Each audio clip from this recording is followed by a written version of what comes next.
Hello everyone. Today I'm going to explain exercise 1.3 from class 7 math. Let's start. Question में हमें से पूछ रहा है कि find each of the following products, कि हमें इन सबके प्रोडक्ट फाइंड करने हैं। तो मैंने इन 10 में से 3 पार्ट्स लिए हैं, ए, डी और एच, क्योंकि ये तीनों थोड़े डिफरेंट है। अब इनमें मल्टीप्लाई हमें वैसे करना है जैसे हम प्रीवियस क्लास में मल्टीप्लाई करते आए हैं, लाइक 3 1 3 एंड यहाँ पे 316 इंटू 1, ये भी हमारा 316 होगा। देन यहाँ मल्टीप्लाई करेंगे 18 5 90 90 4 360, ये हमारा मल्टीप्लाई करने पे यही रहेगा। लेकिन अब जो इसमें एडिशनल है वो ये है इनके साइन। जैसे कि यहाँ पे एक नेगेटिव साइन है ओनली, यहाँ पे 2 नेगेटिव इंटीजर हैं और यहाँ पे 3 नेगेटिव इंटीजर हैं। जब हमारे पास एक नेगेटिव इंटीजर होता है तो रिजल्ट में भी एक नेगेटिव इंटीजर आएगा। जब 2 होते हैं तो ये नेगेटिव पॉजिटिव बनाते हैं, तो रिजल्ट हमारा पॉजिटिव होगा। नेक्स्ट, जब हमारा 3 नेगेटिव हैं तो 3 में ये अगेन नेगेटिव ही रहेगा। यानी कि अगर हमारे पास जो नेगेटिव इंटीजर्स हैं वो अगर ऑड नंबर में है, यानी कि 1 3 5 इस तरह टाइप से, तो रिजल्ट में नेगेटिव आएगा। और अगर वो इवन है 2 4 6, तो हमारे रिजल्ट में पॉजिटिव इंटीजर आएगा। तो जो देखने वाला पॉइंट है, जो याद करने वाला पॉइंट है, वो है इसमें इनके साइन, नेगेटिव, पॉजिटिव और नेगेटिव। ओके, तो जो मार्क्स करते हैं वो मार्क्स इसके इसलिए भी करते हैं कि आपने प्रॉपर साइन लगाया है या नहीं लगाया है, तो ये आपको ध्यान रखना होता है। अब बात करते हैं क्वेश्चन नंबर 2 की। क्वेश्चन नंबर 2, इसमें हमसे कह रहा है कि वेरीफाई द फॉलोइंग, कि हमें वेरीफाई करना है। तो अब पहले हम इसको दोनों साइड में प्रूफ करेंगे, यानी कि पहले हम इसको सॉल्व करेंगे एंड देन इसको। ये पार्ट सॉल्व करने के लिए हम लिख लेते हैं LHS। पहले हम लेफ्ट हैंड साइड को सॉल्व कर रहे हैं। हमारा दिया गिवन है 18 है, इनटू है 7 प्लस देन माइनस का 3। अब देखते हैं 18 इंटू 7 प्लस माइनस 3, तो रिजल्ट आएगा 18 into 4 which is equal to 72। यानी कि लेफ्ट साइड की जो वैल्यू है वो आ गई 72। अब निकालेंगे हम राइट हैंड साइड। इसके लिए नोट कर लेते हैं 18 इंटू 7 प्लस 18 इंटू माइनस 3, तो ये जगह 18 7 जा 126, देन 18 3 जा 54, प्लस माइनस माइनस, रिजल्ट हमारा माइनस का आएगा, तो सब्ट्रैक्ट करने पाएगा 72। तो हम देख सकते हैं कि जो हमारा LHS है वो RHS के इक्वल है।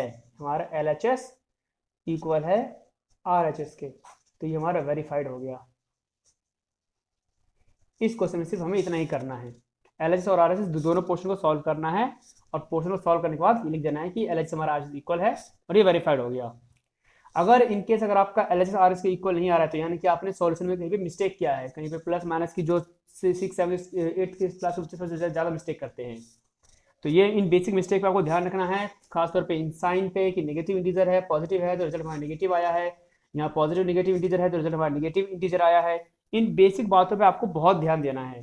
बात करते हैं क्वेश्चन नंबर 3 की। इसमें कह रहा है कि for any integer A what is -1 into A. तो हम जानते हैं कि अगर हम -1 में इंटू करेंगे ए से, तो रिजल्ट हमारा -a ही आएगा। बात करते हैं इसके बी पार्ट की। तो सेकंड पार्ट में कह रहा है कि determine the integers whose product with -1 is -22। अब यानी कि वो कौन सा इंटीजर है जिसका हम -22 में मल्टीप्लाई करेंगे -22 आएगा। तो इसके लिए हम क्या कर सकते हैं, हम -22 को डिवाइड कर सकते हैं -1 से। तो डिवाइड करने हमारा क्या आ रहा है 22, यानी कि वो इंटीजर क्या है 22। अगर हम 22 को मल्टीप्लाई करेंगे -1 से, रिजल्ट हमारा -22 आएगा। अब इसका बी पार्ट देखते हैं, ये हमारा ए पार्ट था।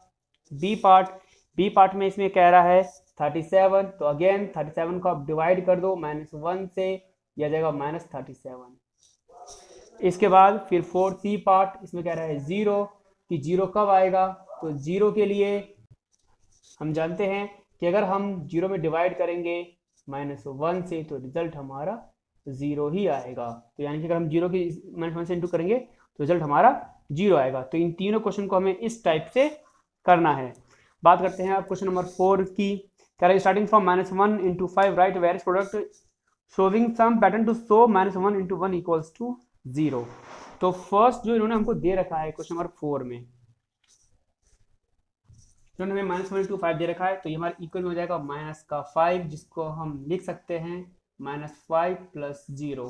अगेन हम लिख सकते हैं -1 इंटू, अगर हम 4 लिखेंगे तो रिजल्ट आएगा -4, जिसको हम लिख सकते हैं -5 प्लस 1, -1 इंटू 3। तो यानी कि ये काम हमें -1 तक करना है। और आप देखेंगे कि हर बार आपको एक पैटर्न मिल रहा है, और वो पैटर्न ये है कि जब हमने 5 किया तो -5 + 0, -5 + 1, -5 + 2, और ये सीरीज चलता रहेगा और आपको मिलेगा -5 + 3। अगेन -1 इंटू 1 करने पे -1 आएगा, रिजल्ट आपको मिल रहा है -5 + 4। इसी के बाद इस सीरीज को मैं थोड़ा और आगे बढ़ाता हूँ, तो ये हो जाएगा -1 इंटू 0, तो रिजल्ट आएगा 0, जो इक्वल हो जाएगा -5 + 5 के। इसके बाद -1 इंटू -1, तो ये हमारा आ गया +1, तो ये हमारे यहीं पे स्टॉप हो जाएगा।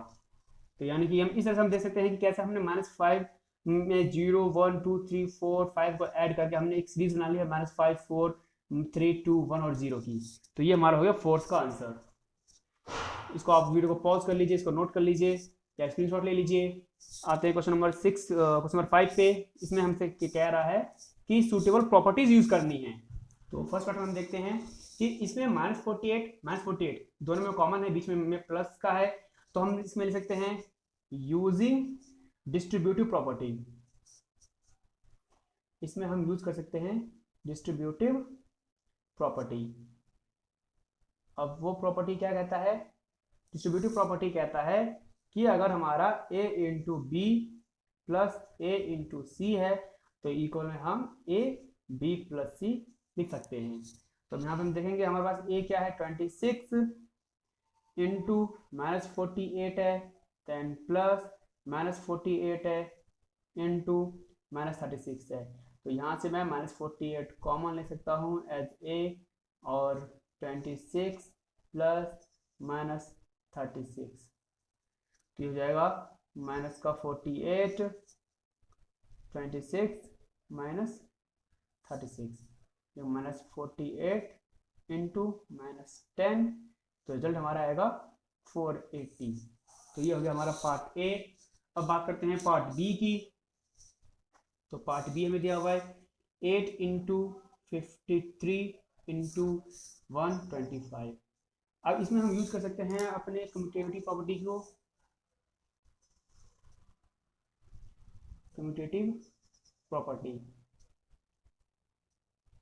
अब वो क्या होता है कि अगर हमारा a इंटू बी है, तो उसको हम b इंटू ए लिख सकते हैं, यानी कि ऑर्डर हमारा मैटर नहीं करता है। अब 8 इंटू 53 है, देन इंटू -125 है, तो ये इक्वल में हो जाएगा 8 इंटू -125। पहले हम इसको ले सकते हैं इंटू 53, तो ये हो जाएगा 1000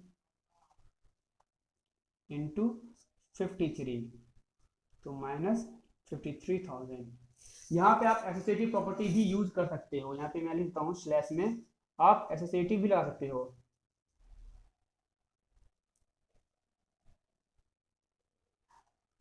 तो ये दोनों भी इससे आपका प्रॉपर्टी से सॉल्व हो सकता है। ये कोई मैटर नहीं करता कि आप हम इससे करें या ऐसे करें, आप दोनों में से किसी भी एक प्रॉपर्टी यूज करके सॉल्व कर सकते हो। देन बात करते हैं क्वेश्चन नंबर सी की। तो सी में भी आप ऐसे ही एसोसिएटिव प्रॉपर्टी लगा सकते हो।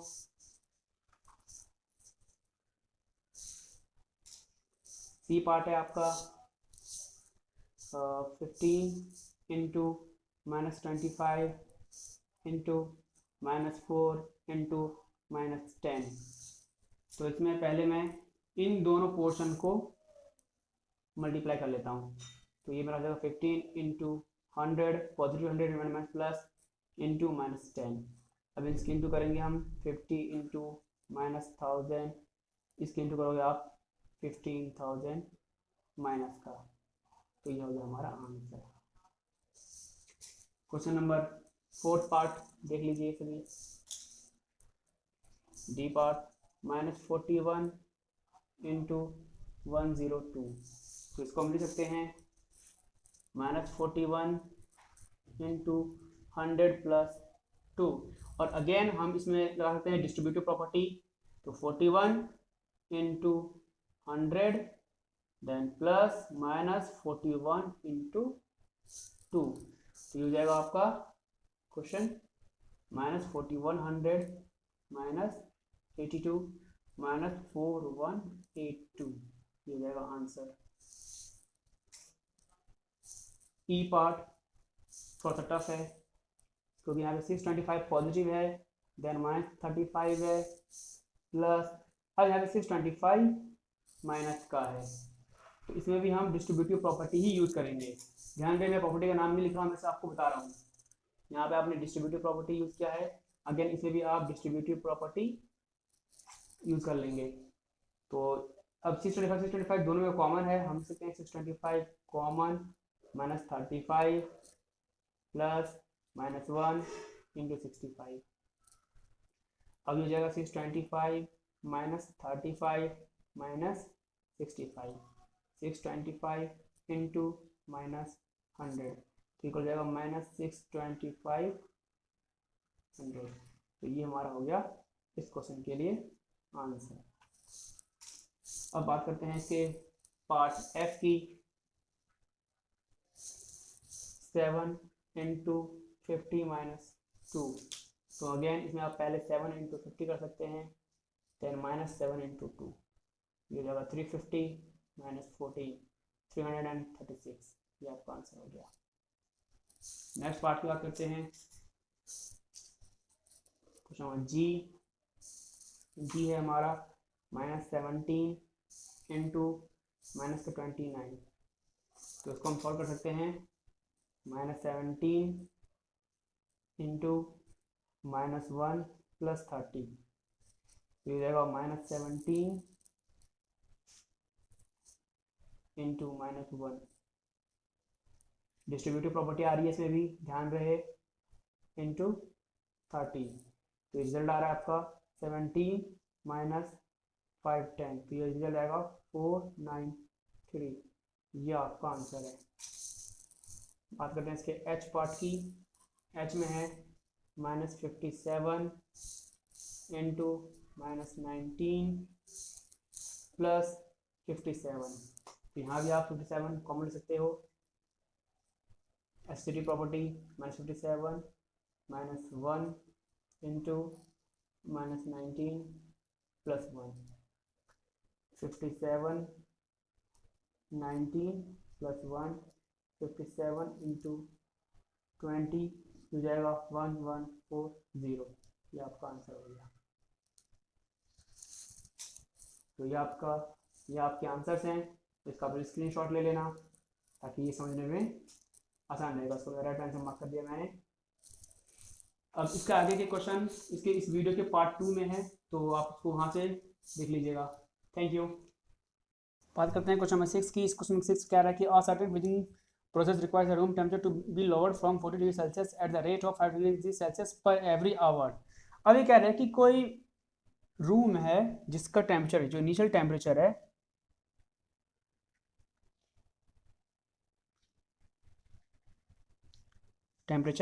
ये हमारा 40 डिग्री सेल्सियस है। अब हमारा इनिशियल टेम्परेचर 40 डिग्री सेल्सियस है। अब ये कह रहा है कि जो ये टेम्परेचर है ये कम हो रहा है 5 डिग्री सेल्सियस एवरी आवर। तो रेट ऑफ डिक्रीजिंग जो है हमारा, रेट ऑफ डिक्रीजिंग ये हो जाएगा -5 डिग्री सेल्सियस पर आवर। अब ये कह रहा है कि 10 आवर के बाद रूम का टेम्परेचर क्या होगा। तो रूम टेम्परेचर, एक बात आप लोग को ध्यान रहे कि इंटीजर्स जैसे क्वेश्चंस में हम कभी भी सब्ट्रैक्शन नहीं करते हैं, हम एडिशन करते हैं, क्योंकि हमारे पास नेगेटिव इंटीजर होता है इसीलिए। तो रूम टेम्परेचर आफ्टर 10 आवर ये हो जाएगा 40 प्लस -5 इंटू 10, तो 40 -50 इक्वल्स टू -10 डिग्री सेल्सियस, यानी कि रूम टेम्परेचर जो है हमारा -10 डिग्री सेल्सियस हो जाएगा। बात करते हैं क्वेश्चन नंबर 7 की। तो 7 में क्या रहा है कि in a class test containing 10 questions 5 marks are awarded for correct answer and -2 marks are awarded for every incorrect answer and 0 for question not attempted. तो आपको गिवन है, पहले लिख लेते हैं जो चीज़ गिवन है। गिवन है फॉर करेक्ट आंसर, अगर आप करेक्ट आंसर देते हैं तो आपको मिलेगा +5 मार्क्स, और फॉर इनकरेक्ट आंसर ये जाएगा -2 मार्क। तो अब इसके हम पार्ट 1 देखते हैं। पार्ट 1 कह रहा है कि अगर Mohan gets 4 correct answer and 6 incorrect answer, what is his score. अब मोहन का जो स्कोर है वो हमें निकालना है, मोहन स्कोर। अब ध्यान दें, मोहन ने 4 करेक्ट किए हैं, 4 इंटू +5 होगा, और 6 इनकरेक्ट किए हैं तो +6 इंटू -2 होगा।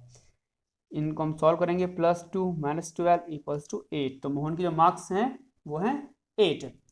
बी पार्ट की हम बात करते हैं। बी में दिया हुआ है कि रेशमा जो है उसने 5 करेक्ट किए हैं और 5 इनकरेक्ट किए हैं। तो रेशमा का स्कोर ये हो जाएगा 5 इंटू +5 +5 इंटू -2। इसको हम सॉल्व करते हैं, 25 - 10 = 15। तो रेशमा के मार्क्स हो जाएंगे 15। अब इसका थर्ड पार्ट देखते हैं, थर्ड एंड लास्ट पार्ट। कह रहा है कि अब हीना ने जो है उसने 2 करेक्ट किए हैं, 5 इनकरेक्ट किए हैं out of 7 question see attempted. अब देखिए जो उसने कुल 7 क्वेश्चन अटेम्प्ट ही किए हैं, तो हीना का जो स्कोर है वो निकालना है। हीना स्कोर देखिए, हीना ने 2 क्वेश्चन करेक्ट किए हैं, तो 2 इंटू +5 और 5 इनकरेक्ट किए हैं, 5 इनकरेक्ट के लिए -2, तो जगह +10 -10 = 0। यानी कि हीना का के जो है स्कोर वो है 0, मोहन का +8, रेशमा का 15, हीना का 10। ये है इनके फाइनल आंसर। बात करते हैं क्वेश्चन नंबर 8 की।